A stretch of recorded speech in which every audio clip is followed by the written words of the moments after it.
इंद्र और कृष्ण की लीला। एक दिन की बात है, इंद्रदेव अपने सुंदर सिंहासन पर बैठे थे।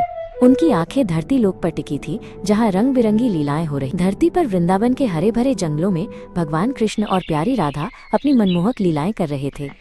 वे दोनों एक साथ घूम रहे थे, फूलों को निहार रहे थे और पक्षियों की मीठी धुन सुन रहे। इंद्रदेव ने सोचा, वाह, कृष्ण की लीलाएं कितनी अद्भुत हैं। चलो, आज मैं भी धरती पर जाकर कृष्ण के साथ थोड़ा घूमता हूँ और उनके खेल में शामिल होता हूँ। इंद्रदेव ने तुरंत एक छोटे से ग्वाले का रूप धारण कर लिया, जो कृष्ण के दोस्तों जैसा दिखता था। वो सीधे वृंदावन पहुंचे और कृष्ण के प्यारे दोस्त सुबल के पास गए। जल्द ही इंद्रदेव, जो अब सुबल के रूप में थे, कृष्ण और उनके दोस्तों सुबल और श्रीदामा के साथ खेलने लगे। वे सब मिलकर दौड़ रहे थे, कूद रहे थे और खूब हंसी मजाक कर रहे थे। खेल खेल में कृष्ण अपनी बांसुरी निकालने लगे।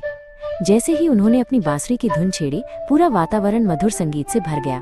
कृष्ण अपनी धुन में पूरी तरह लीन हो गए। यही मौका था जिसका इंद्रदेव इंतजार कर रहे थे। उन्होंने चुपचाप अपनी शक्तियों का प्रयोग किया और कृष्ण के दोस्तों सुबल और श्रीदामा को गहरी नींद में सुला दिया। फिर पलक झपकते ही वो उन्हें इंद्रलोक ले गए। जब कृष्ण की बांसुरी की धुन रुकी तो उन्होंने देखा कि उनके दोस्त वहां नहीं थे। कृष्ण ने चारों ओर देखा, लेकिन कोई नहीं मिला।